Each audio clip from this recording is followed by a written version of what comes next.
station Kepler 7 floated in the dark space between stars. It was a place where many different alien species came to trade and do business. The station had been here for 300 years, long before humans ever left their home planet Earth. Commander Sarah Chen walked through the busy market section of the station. Her boots made soft sounds on the metal floor. She was not tall, but she carried herself with quiet confidence. Her crew followed behind her, just 3 people from her small diplomatic ship. Sarah had been in space for 15 years. She had learned many alien languages and customs. She knew how to smile and bow and shake hands, or tentacles, or whatever the species in front of her preferred. Patience was her greatest skill. She had learned it the hard way. The market was full of strange smells and sounds. Vaxorians stood at many of the stalls. They were tall creatures nearly 8 feet high, with 4 arms and tough gray skin. Their heads looked like triangles, with 3 eyes arranged in a pattern. They controlled most of the trade in this part of space. Sarah stopped at a human trading stall. The merchant there was an older man named Marcus. His face looked worried. 3 Vaxorian soldiers stood around his stall, poking through his cargo boxes. "What's happening here?" Sarah asked calmly. A Vaxorian captain turned to face her. His uniform had many medals on it. His name was Thexral, according to the translator device in Sarah's ear. He looked down at her with all 3 eyes. "Human merchant violated trade regulations," Thexral said. His voice was like rocks grinding together. "We confiscate illegal goods." "What regulations?" Sarah asked. She kept her voice level and professional. "The regulations we decide," Thexral said. He made a sound that might have been laughter. Marcus looked at Sarah with pleading eyes. "Commander, they're taking everything. 6 months of trade goods, it's all legal. I have the permits." Sarah stepped closer. "May I see the violation report?" Thexral's 3 eyes focused on her. "You question Vaxorian authority?" "I'm asking to see documentation," Sarah said. "That's standard procedure in any dispute." For a moment, Thexral just stared at her. Then he reached out with one of his 4 arms and pushed Sarah backward. She stumbled but did not fall. Her crew moved forward, but she held up a hand to stop them. "Humans are new to space," Thexral announced loudly. Other aliens in the market turned to watch. "You do not understand how things work. You are weak. You have small ships and no real power. You follow our rules or you leave." Sarah's jaw tightened. She took a slow breath. "I'm requesting formal mediation through Station Authority." "Station Authority answers to Vaxorian interests," Thexral said. He gestured to his soldiers. "Take all of it. Put this human in a holding cell if he complains." Marcus started to protest, but Sarah touched his shoulder. "Don't," she said quietly. The Vaxorians loaded Marcus's goods onto their cargo sleds. 6 months of work, 6 months of trading between star systems, all gone in minutes. Other human merchants watched from their stalls, their faces angry but helpless. Sarah stood very still. Her hands were at her sides, but they were clenched into fists. Her crew knew that sign. Lieutenant Park whispered, "Commander, we should go." "Yes," Sarah said softly, but she did not move yet. She watched the Vaxorians take everything. She watched them laugh about it. She watched Thexral look at her with contempt in all 3 eyes. "You see how it is, human?" Thexral said. "This is our space. You are just guests. Remember that." Sarah's voice came out very quiet. "Now you've really pushed it." The words were barely above a whisper, but several older alien merchants heard them. A treath trader who looked like a walking stick insect immediately started packing his stall. A blob-like Quellan began moving away quickly. A few other aliens, ones who had been in space for many decades, suddenly found reasons to leave. Thexral did not notice. He was busy directing his soldiers. Lieutenant Park touched Sarah's arm. "Commander?" Sarah turned and walked away. Her face showed nothing. No anger, no fear. Just a cold, calm blankness that her crew had learned to recognize. It was the look she got when she had made a decision that could not be changed. They returned to their ship in silence. Sarah went to her quarters and began writing reports. Official reports, through proper channels, everything documented, everything recorded. Down in the cargo bay, the ship's engineer, a young woman named Rita Chen, looked at the pilot, Lieutenant Park. The commander said the words. Park nodded slowly. I heard. What happens now? Park had been with Sarah for 7 years. He had seen this twice before, on smaller matters. Now we file the paperwork, and then other things happen. Things that nobody can quite prove came from us. That's it? Humans don't threaten, Park said. He started doing a diagnostic check on the ship's systems. We don't beat our chests or make speeches. We just quietly make sure that people who push us too far regret it. Rita frowned. That sounds like a threat. No, Park said. A threat is when you tell someone what you'll do. This is different. This is when you decide something has to change, and then you make it change. Quietly, carefully, completely. Back on the station, the old Treath trader was telling a younger merchant from his world about what he had witnessed. The human said the words. The old one said, his voice clicking with worry. What words? The words that mean humans have stopped being patient. I have been trading in space for 60 years. I have seen it 3 times before. Each time the species that angered the humans was very sorry within a year. But humans are weak, the young Treath said. They have been in space less than 100 years. They have small ships, small colonies. Everyone says so. The old Treath merchant packed another box. That is what the Kraven said. That is what the Drell Consortium said. That is what the Borderland clan said. They all said humans were weak. They all learned differently. What happened to them? Nothing violent, nothing illegal. But somehow their ships started having problems. Their trade routes became unprofitable. Their colonies found better partners. The humans never admitted to doing anything, but everyone knew. Everyone in space who has lived long enough knows. When a human says you have pushed it, you apologize immediately or you start losing. The young merchant laughed. That is superstition. The old merchant looked at him with his large compound eyes. Perhaps, but I have a family and a business. I will not gamble them on being right about human weakness. I am leaving this station. Because of some words? Because humans do not waste words on empty threats. Because they are patient until they are not. Because once you cross their line, they do not forgive. They solve the problem, and you do not want to be the problem they are solving. The old merchant finished packing and left Station Kepler 7 that same day. He would later tell other traders that it was the best business decision he ever made. The Galactic Council building stood on the neutral planet of Keras. It was a massive structure made of crystal and metal, designed to make every species feel welcome. Today, the main chamber was filled with representatives from 43 different species.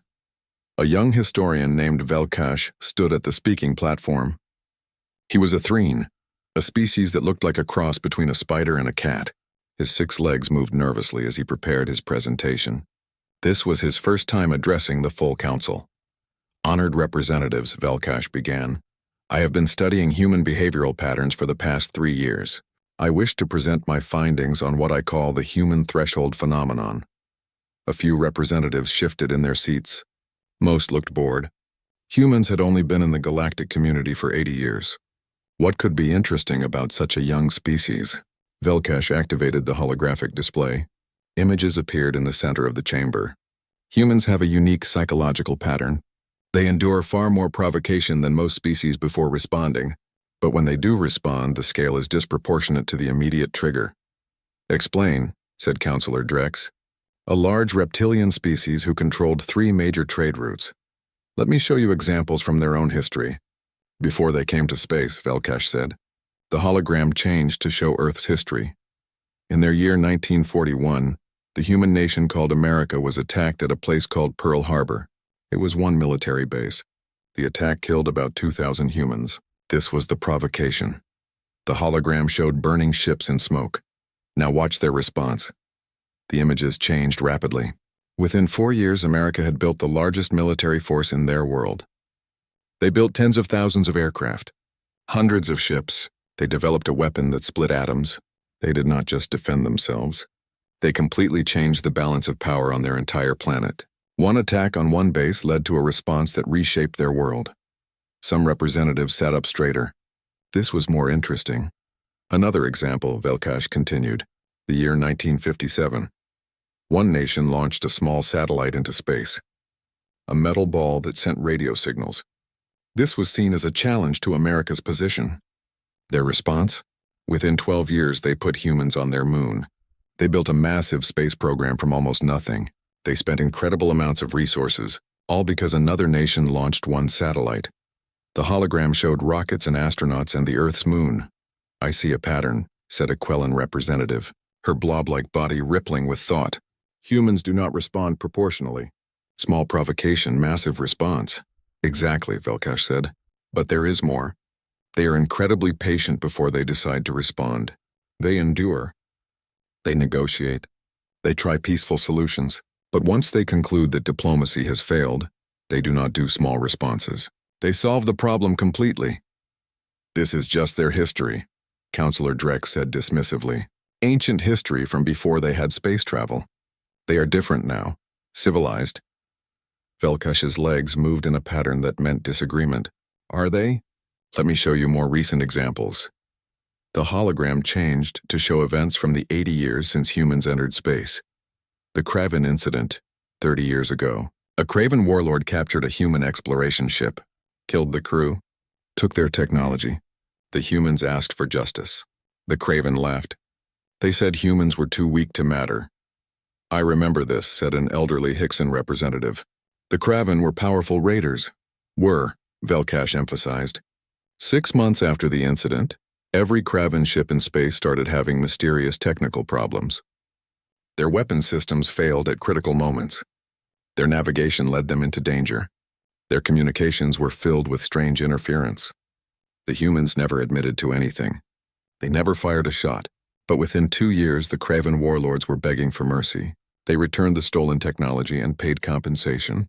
The attacks on human ships stopped completely. "Coincidence," Counselor Drek said, but his voice was less certain. "Perhaps. Let me show you another case." The hologram changed again. The Drell Consortium 20 years ago. They tried to force humans out of the Kesper trade route using economic pressure. They undercut human prices. They bribed station officials. They made it impossible for human traders to compete fairly. "Legal business tactics, Maurer," someone said. "Yes. And the human response was also legal. They studied the Drell supply chains. They found alternative routes. They offered better terms to the Drell's other trading partners. Within 18 months, the Drell Consortium lost 40% of their business across 5 sectors. Not to direct competition, just to other species who suddenly had better options that humans helped arrange. They outmaneuvered them," the Quellan representative said with something like approval. "They did more than that," Velkash said. "They showed that they could damage the Drell without breaking a single law, without threats, without violence. They just quietly made the Drell Consortium's business model not work anymore." The chamber was quiet now. Everyone was paying attention. Velkash continued. "I have documented 17 incidents over the past 80 years. The pattern is always the same. Humans endure provocation. They try peaceful solutions. They are patient, sometimes for months or years. But if you push past a certain threshold, they stop negotiating. They start solving, and they do not do halfway solutions." "What defines this threshold?" asked a representative from a bird-like species. "That is the terrifying part," Velkash said. "It is not consistent. Sometimes it is violence against their people. Sometimes it is economic harm. Sometimes it is just repeated disrespect. But in every case I studied, there was a moment, a phrase, words that indicated the humans had made their decision." The hologram showed video of several incidents. In each one, a human said something similar. "You've crossed the line. That's enough. You've pushed it too far. Now you've really made it personal." "Words," Counselor Drek said. "Just words. Words that preceded consequences," Velkash said firmly. "In every recorded case when a human used this type of phrase, something significant happened within the next year. Sometimes within weeks. Correlation, not causation," Drex argued. An old representative from the hive mind species, the Quillith, spoke for the first time. The Quillith were known for their mathematical abilities. They thought in patterns and probabilities. We have analyzed this phenomenon independently. We ran 10,000 simulations based on human behavior patterns. In scenarios where humans are provoked past their threshold, they achieve their objectives 98.4% of the time. The chamber fell silent. How? Someone asked. They are creative problem solvers, the Quillith continued. They do not have one method. They adapt. They use legal means, economic pressure, technological superiority, social manipulation, or when necessary, military force. They use whatever tool fits the problem, and they are persistent. They do not give up once they decide something must change. Velkash nodded. This is what I wanted the Council to understand. Humans are not the strongest species militarily. They are not the richest. They do not have the most advanced technology. But they have something else. They have determination combined with creativity. They treat challenges as problems to solve, not battles to win. What is the difference? Asked the bird-like representative. Battles end, Velkash said. Problems get solved. If one solution does not work, humans try another. And another. They do not stop trying until the problem no longer exists. Counselor Drex stood up, his large form looming. This is fear-mongering. Humans are one species among hundreds. They must learn to follow the established order. The Vexorians are currently teaching them this lesson at Station Kepler 7. Velkash's legs shivered with concern. What happened at Station Kepler 7? A human commander objected to standard trade enforcement. The Vexorians put her in her place. She left with her tail between her legs, as humans say. Drex looked satisfied. What did she say when she left? Velkash asked urgently. How should I know? Some human nonsense. Velkash searched through his data files quickly. He found a report from Station Kepler 7, filed just 3 days ago. He found the security footage. He played it for the Council. The chamber heard Commander Sarah Chen's quiet voice. Now you've really pushed it. Velkash looked at Counselor Drex with all his eyes. You should warn the Vaxorians. Of what? Human words? Of human solutions, Velkash said. Because based on every pattern I have studied, the Vaxorians have approximately 6 months before they deeply regret what they did. Nonsense, Drex said. But several other representatives were already sending messages to their trading partners. The smart ones were checking if they had any business relationships with Vaxorians. The wise ones were quietly ending those relationships just in case. Because in the Galactic Council, there were 2 types of species, those who learned from history, and those who became history lessons. The question now was which type the Vaxorians would turn out to be. Commander Sarah Chen's ship arrived at Earth 3 weeks after the incident at Station Kepler 7. She went straight to the Human Diplomatic Corps headquarters in Geneva. The building was old-fashioned compared to alien structures, made of glass and steel instead of exotic materials. Sarah submitted her report. Every detail, every conversation, video recordings, witness statements, all documented perfectly. The official response came within a day. The Diplomatic Corps filed a formal complaint through proper channels. They requested mediation. They cited 17 different trade laws and regulations. Everyone expected nothing would happen.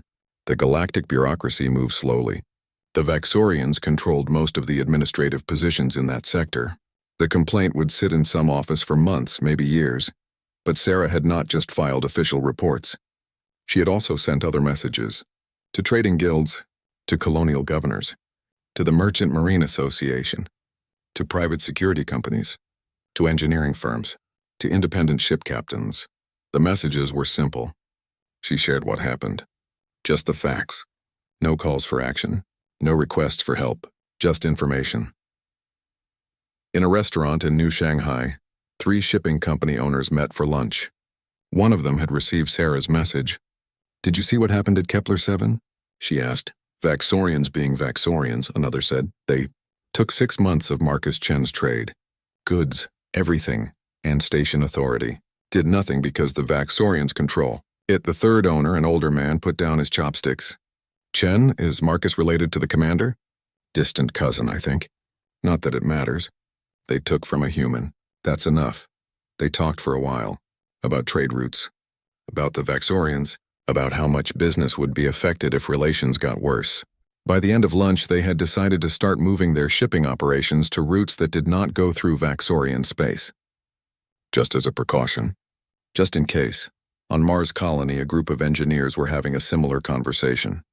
One of them had worked with Sarah years ago. Kepler-7, he said. Did you hear? What about it? He explained. The engineers listened quietly.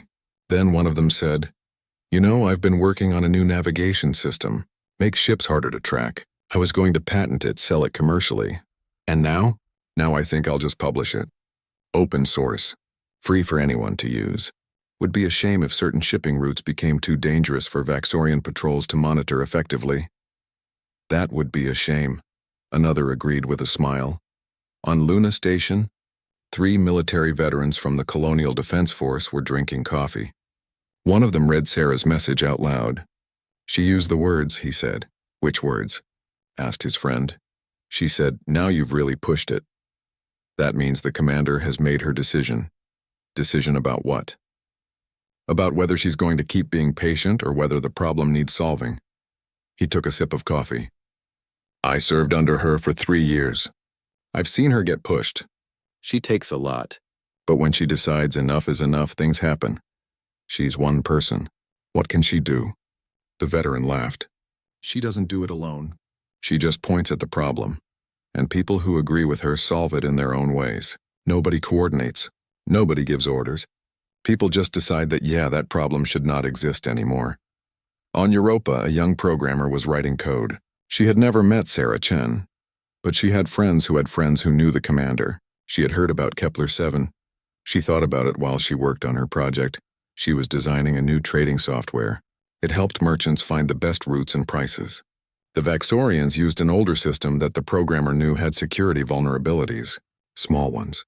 Hard to find unless you knew where to look. She did not hack anything. She did not break any laws. She just made sure her new software was very good at finding inefficiencies in competitor systems, and she made the software free for human traders. They would have advantages, small ones, but advantages that would add up over time. All across human space, people were doing similar things, not because anyone ordered them to, not because of some conspiracy, but because word had spread. The Vaxorians had pushed a human past her threshold. And humans, when pushed, tended to solve problems. Meanwhile, the Vaxorians were celebrating. Captain Thexrel got a promotion. He was praised for putting the humans in their place. The incident at Kepler-7 was seen as a perfect example of how to deal with uppity newcomers. Thexrel gave speeches. Humans think they can challenge our authority, he said to his soldiers. But we showed them. They left with their heads down. They filed their little complaint through channels like good subordinates. This is how the galaxy works. The strong rule. The weak obey, his soldiers cheered. More Vaxorian patrols started harassing human merchants. Small things. Inspections that took too long. Permits that needed extra fees. Cargo holds that needed to be completely unloaded for safety checks. The humans who were harassed did not fight back. They submitted reports. They paid the extra fees. They waited patiently through the long inspections. And they shared information with other humans about which routes were problematic. Trade patterns started to shift, slowly at first. Human ships found alternate routes. Stations that relied on human business noticed the decrease. They complained to Vaxorian administrators who ignored them. After all, there were plenty of other species trading. Humans were not important, but the other species were watching, and some of them were also receiving messages, not from Sarah Chen, from other sources. Messages that explained what humans were quietly doing. Messages that suggested that maybe trading with Vaxorians was going to become less profitable soon. Velkash, the young Threen historian, was tracking all of this from his research station. He had monitoring systems watching trade flows, communication patterns, and ship movements. He could see what others were missing. Human ships were repositioning.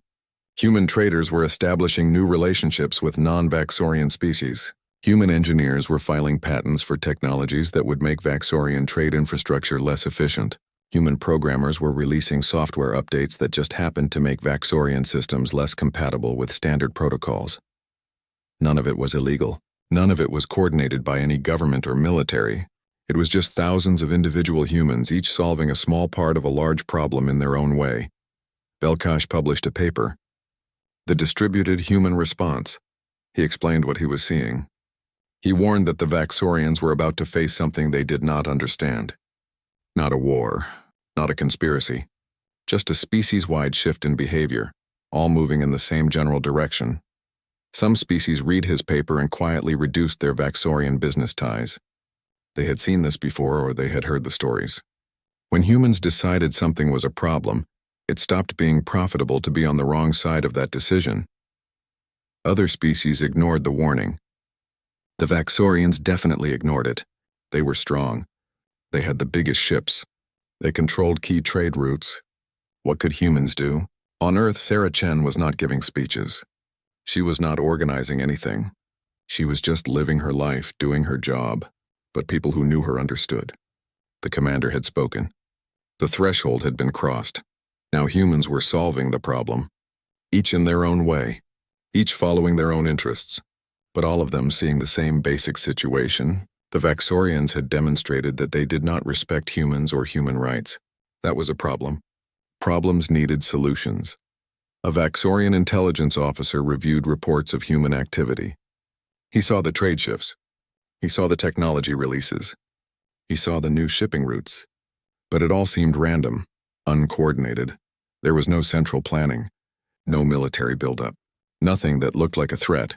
He wrote in his report, "Human activity appears scattered and disorganized. No evidence of coordinated response to Kepler 7 incident. Recommend continued monitoring but no action required." The report was filed away. The Vaxorians continued their celebrations. They had won. The humans had been put in their place. They did not understand that humans did not need coordination. They did not need a central authority telling them what to do. They just needed to see a problem. Then each human would solve the parts of that problem they could reach, like ants building a nest, each carrying one grain of sand. No coordination needed, just millions of individuals all working toward the same general goal. The problem, from the human perspective, was simple. The Vaxorians had created a situation where humans were not safe or respected in Vaxorian space. Therefore, Vaxorian space needed to become less relevant to human interests. And if that hurt Vaxorian profits, if that reduced Vaxorian influence, if that made the Vaxorians regret their actions, well, that was just the problem solving itself. 6 months after the incident, most species had not noticed anything unusual. But a few did. The ones who paid attention. The ones who had been in space long enough to recognize the patterns. They saw humans quietly building something. Not weapons, something more subtle. A new economic and social reality where Vaxorian power mattered less and less. And they made sure they were on the right side of that reality. Because the smart species did not wait to see who would win. They recognized which side was solving the problem, and which side was the problem being solved. 6 months had passed since the incident at Station Kepler 7. The formal complaint filed by the Human Diplomatic Corps was still sitting in some office, waiting for review. The Vaxorians had not responded. They saw no need to. Captain Thexrel was now Admiral Thexrel. His promotion had been celebrated across Vaxorian space. He commanded a fleet of warships and controlled trade enforcement across 3 sectors. Life was good. Then the problem started. It began with small things. A Vaxorian cargo ship reported navigation errors. The computer system said they were at one location, but the stars visible through the windows showed they were somewhere else. Not far off, just enough to cause delays and confusion. Then it happened to another ship, and another. Within 2 weeks, every Vaxorian vessel was experiencing similar issues.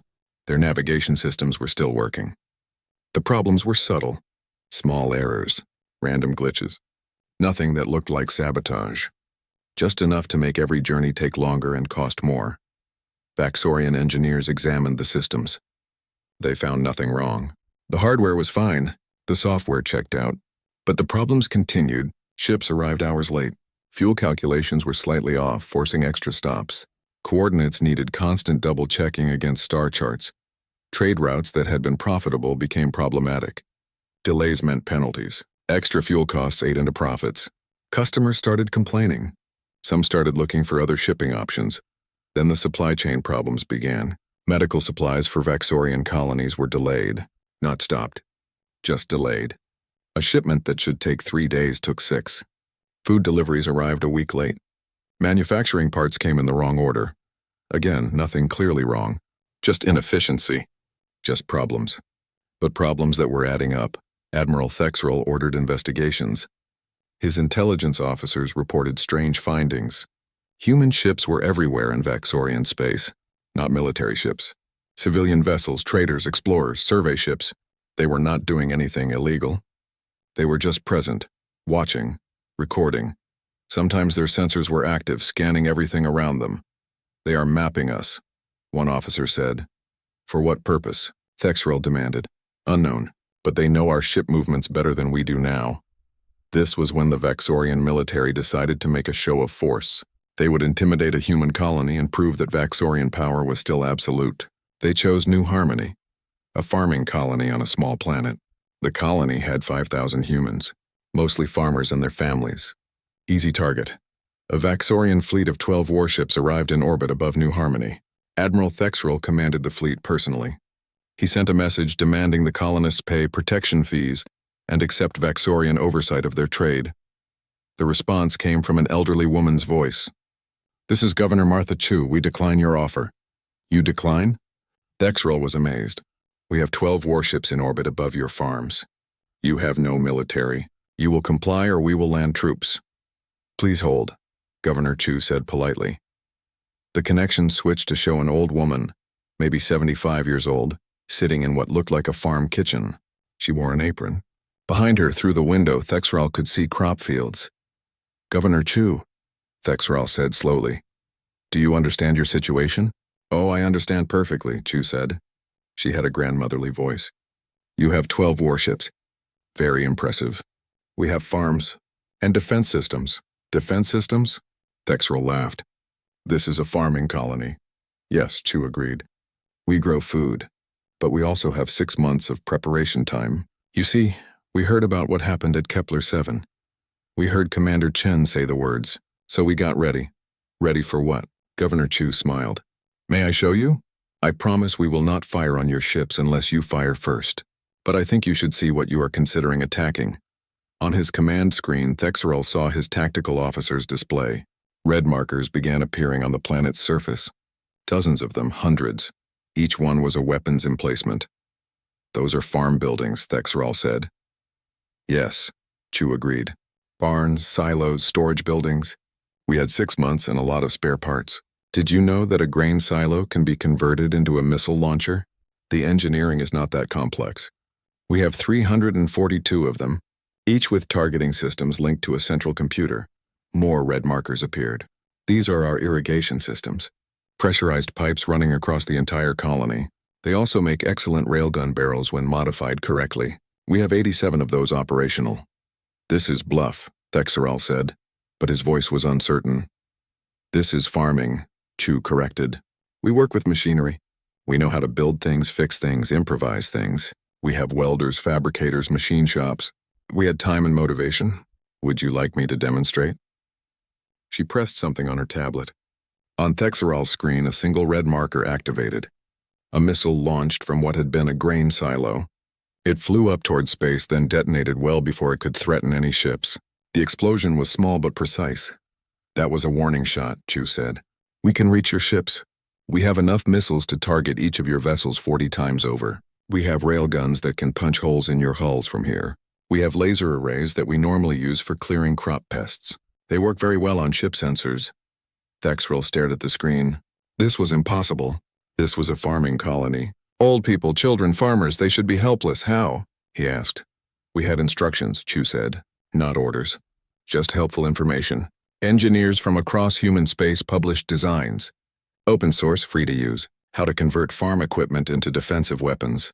How to link computers for targeting. How to use local materials. We had 6 months and 5,000 motivated people. We built all of this while still running our farms." "This is madness." "This is humans," Chu corrected. "We do not have a military class and a civilian class. We are all just people who can fight if we need to. My husband was a Marine 30 years ago. My daughter is an engineer. My grandson just finished university studying physics. We all built this together.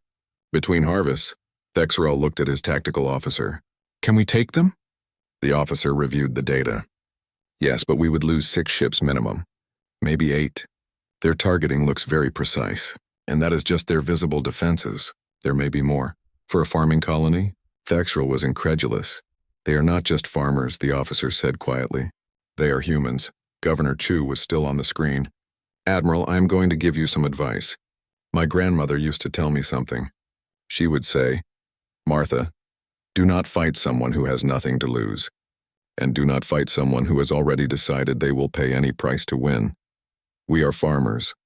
We just want to live in peace. But you threatened our homes. That means we will pay any price to defend them. Every person here, even the children, helped build these defenses. She paused, then continued. You can attack us.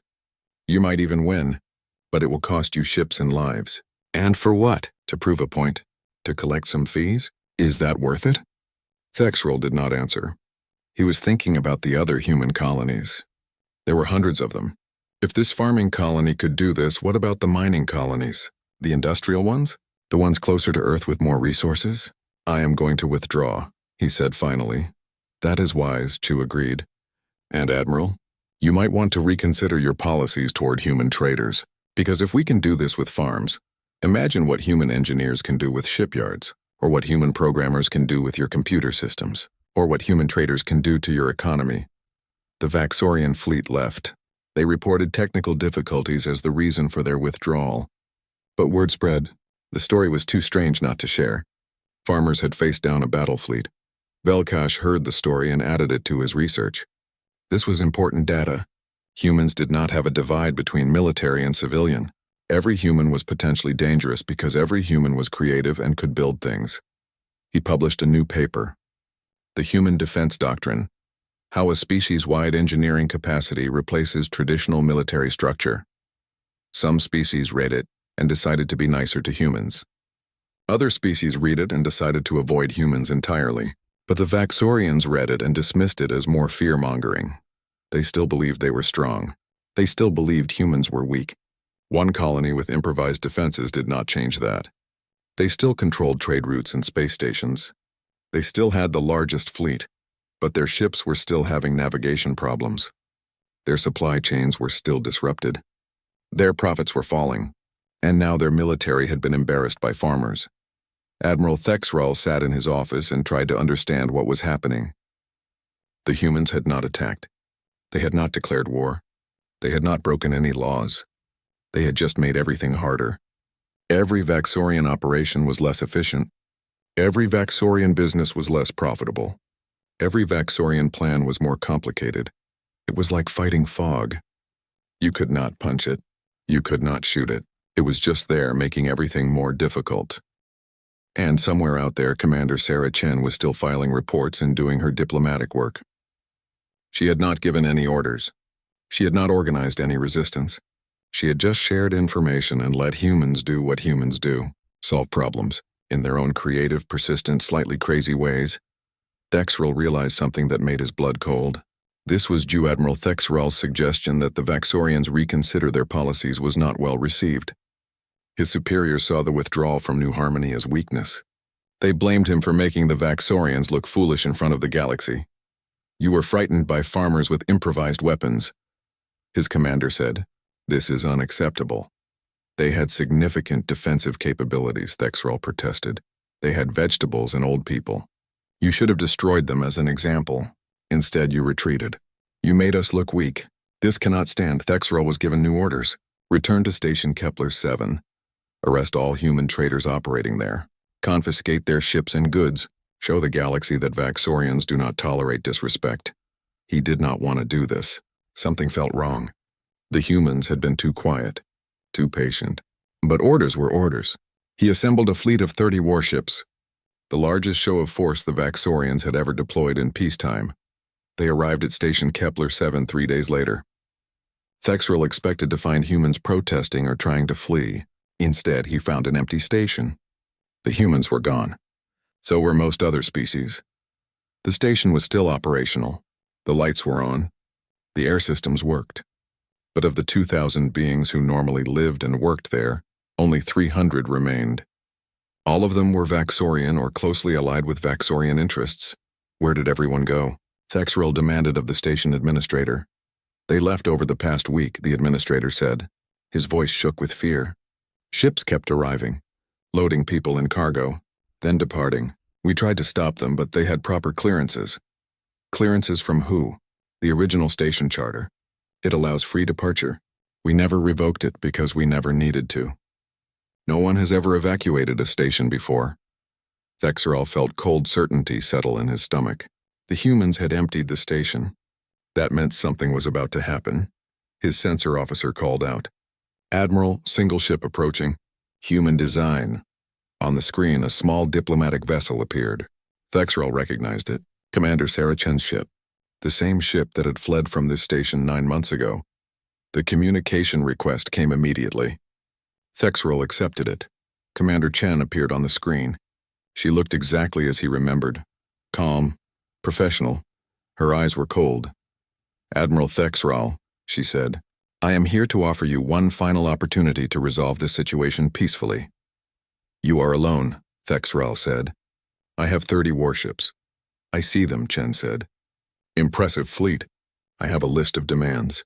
The Vaxorian government will return all confiscated goods from human traders with interest. You will issue a formal apology. You will guarantee fair treatment of humans in Vaxorian space going forward. These are the terms for peace." Thexerol laughed. He could not help it.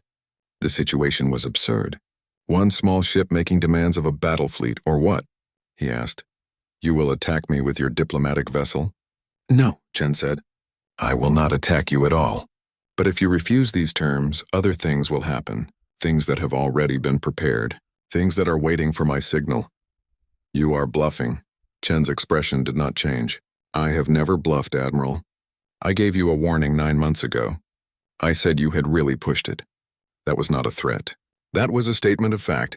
You pushed humans past their threshold. What has happened since then has been the natural response. We gave you time. We gave you demonstrations. We gave you every chance to make this right. Now I am giving you one last chance." "I refused," Thexerol said. His pride would not let him back down. "You have no power here." Chen nodded slowly as if she had expected this answer. "Then we will solve the problem." She pressed something on her console. "Execute." For a moment nothing happened. Thexerol felt relief. It had been a bluff after all. Then his communication officer screamed, "Admiral, contacts!" Multiple contacts appearing across Vaxorian space. The tactical display lit up with red markers. Not at Station Kepler 7, everywhere else. 47 different star systems. Every major Vaxorian military installation. Every important trade hub. Every government center. How many ships? Thexerol demanded. "Hundreds, Admiral. But they are not military vessels. They are cargo ships, mining vessels, colony transports, civilian ships." On his screen, Chen was still there, watching. "We spent 9 months mapping every Vaxorian military asset. Every base, every supply depot, every command station. We knew where everything was. And we positioned ships, civilian ships crewed by volunteers, each one with improvised weapons, each one ready. You cannot win a war with cargo ships," Thexerol shouted. "We are not fighting a war," Chen said calmly. "We are solving a problem. Admiral, your military bases are not designed to fight civilian vessels. Your defenses expect warships, large targets, heavy armor. You are not prepared for hundreds of small ships attacking from multiple angles with improvised weapons." The reports were flooding in.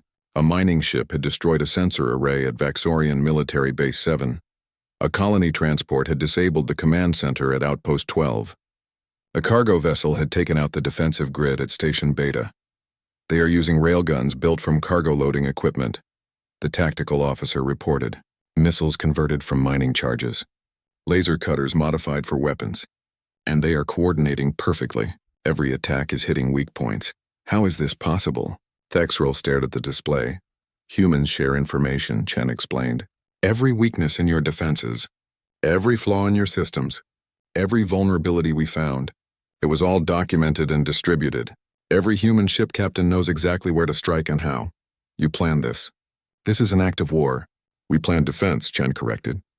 "You brought a fleet to intimidate us. We are showing you why that was a mistake. But notice something, Admiral. Look at the damage reports carefully." Thexerol looked. The attacks were disabling systems, destroying equipment, but casualties were minimal. The human ships were targeting infrastructure, not people. "We could kill you," Chen said quietly. We could have blown up every base. Destroyed every ship. We have the positioning. We have the weapons. But we chose not to. We are disabling your military capacity. We are showing you that we can reach anything in Vaxorian space, but we are not killing unless we have to. Why? Thexrel asked. Because we are not monsters. We are just solving a problem. The problem is that Vaxorians do not respect human rights. The solution is to make you unable to threaten us. We do not need to kill you to do that. We just need to show you that your military power is irrelevant against a species that can turn cargo ships into warships. More reports came in. Every Vaxorian military installation was under attack. Not destroyed, disabled, sensors gone, weapons offline, communication disrupted, but the people were mostly unharmed. You are crippling our entire military, Thexrel shouted. Yes, Chen agreed. That is the point. You threatened us. You hurt our people. You refused to make it right. So we are removing your ability to hurt anyone. This is the solution. The Galactic Council will not allow this. The Galactic Council is watching right now, Chen said. We invited them. They are seeing everything. They will see that we gave you warnings. We gave you time. We tried diplomacy.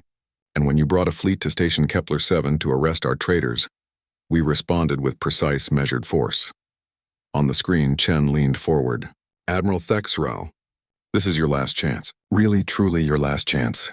Accept the terms. Return what you took, apologize, guarantee our safety, or we will finish what we started. Your military will be completely disabled within the hour. Your government will be unable to project power beyond your home system. You will be isolated and helpless. Thexrel looked at his tactical display. His fleet here at Kepler-7 was untouched. He had 30 warships. But what good were they? The rest of the Vaxorian military was being systematically dismantled by civilian vessels. He thought about firing on Chen's ship. One missile. That would be satisfaction at least. But then he thought about what would happen next. The humans would stop holding back. They would finish the job. And this time they might not be so careful about casualties. I accept, he said quietly. Say it clearly, Chen demanded. I accept your terms. The Vaxorian government will return all confiscated goods with interest. We will issue a formal apology. We will guarantee fair treatment of humans in our space. Good, Chen said. She pressed her console again. All human vessels cease fire. Maintain position but do not attack unless fired upon. Across 47 star systems, the attack stopped. The human ships remained in place. Watching. Waiting. Their weapons still active but no longer firing. You have 72 hours to begin implementing the terms, Chen said. Every human traitor will be compensated. Every confiscated item will be returned. The apology will be public and formal. If any of this fails to happen, we will resume operations. And next time we will not stop.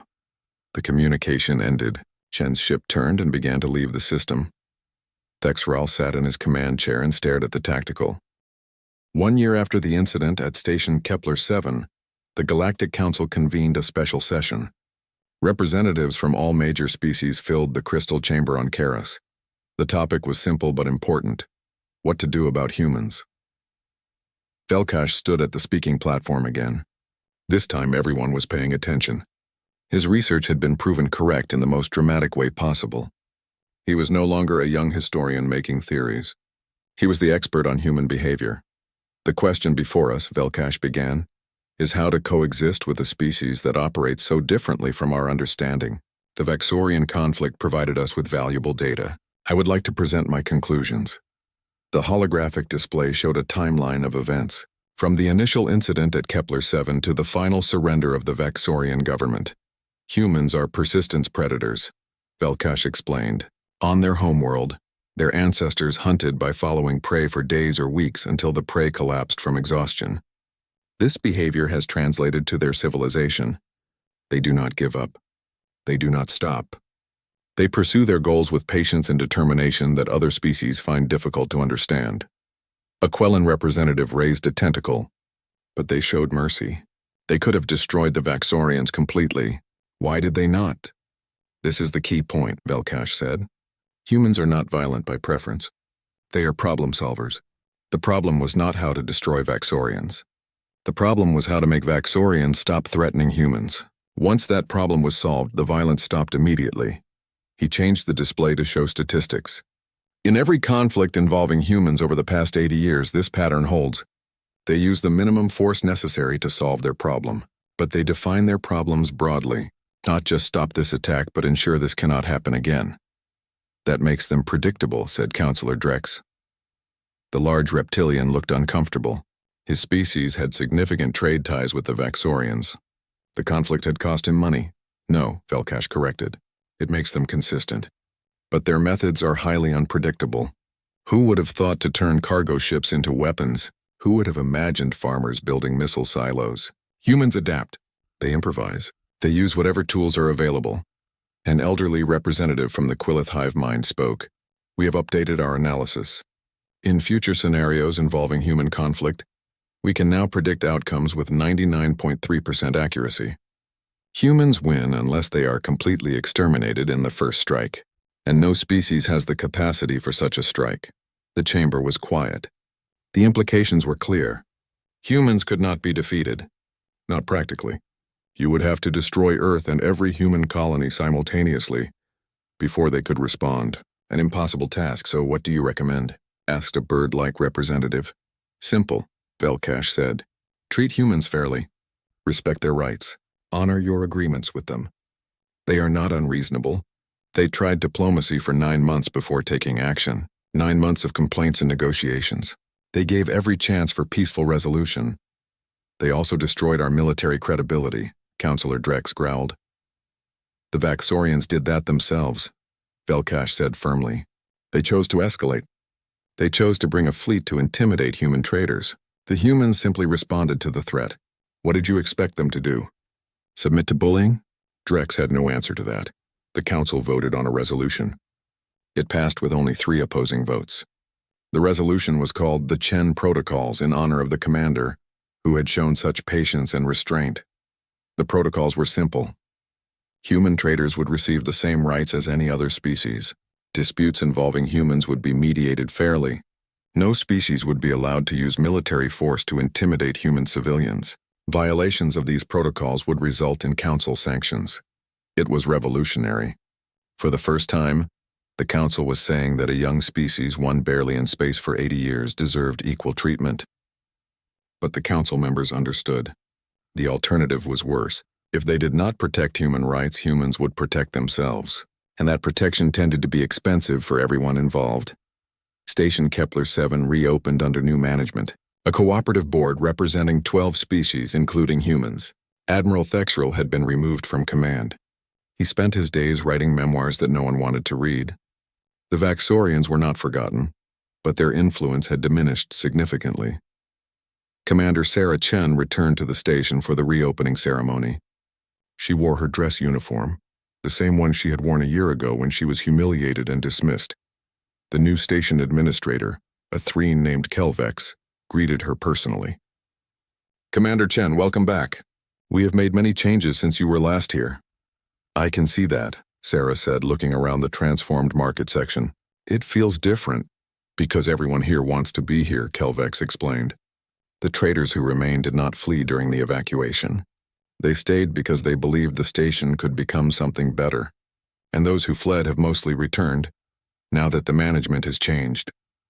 Marcus, the trader who had lost his goods in the original incident, approached Sarah. He looked healthier now, less stressed. Commander, I wanted to thank you. For what? Sarah asked. For not giving up. For making them understand. I got everything back. With interest, as you demanded. I can rebuild my business, that was the point, Sarah said. No one should lose their livelihood because someone decided to abuse their power. A young alien approached timidly.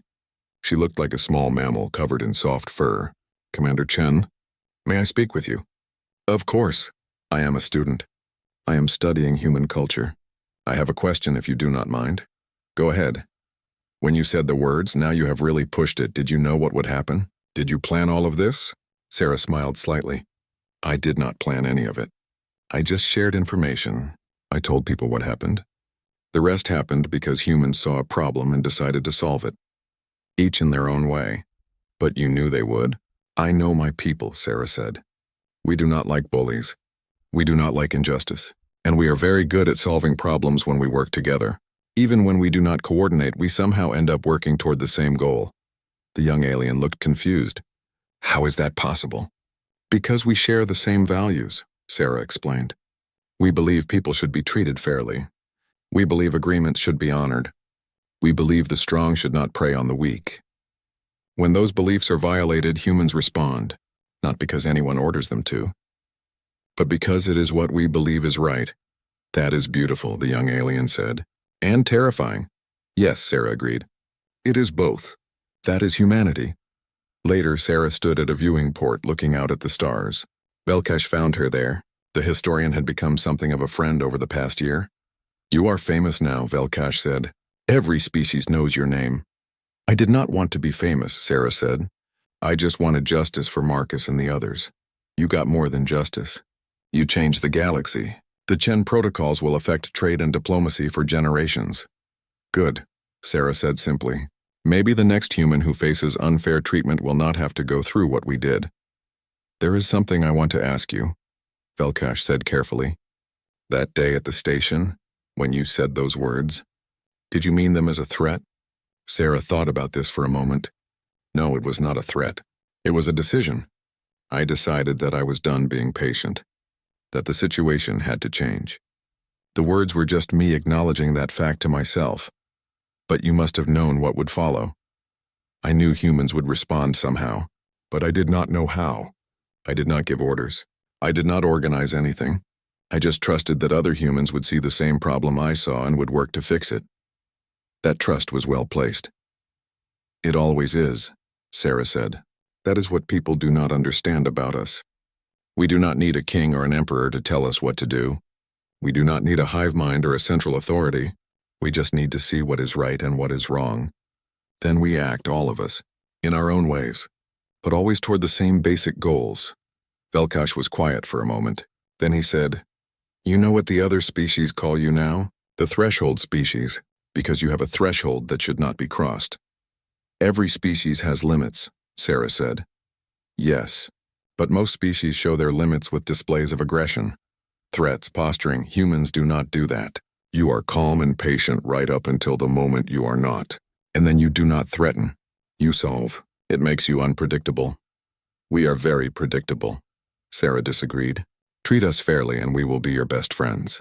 We will trade with you, share technology, help with problems, but treat us unfairly, and we will solve that problem. It is simple. Simple, Velkash repeated. Yes, I suppose it is. They stood together looking at the stars. Ships came and went from the station. Human ships, Vaxorian ships, Threen ships, all trading peacefully, all following the same rules. A young human officer approached Sarah. Commander, we have a message from Earth. The Diplomatic Corps wants you to lead the new Frontier Relations Division. What does that involve? Sarah asked. Helping other species understand humans, mediating disputes before they become conflicts, teaching them about the threshold. Sarah smiled. Teaching them not to push it?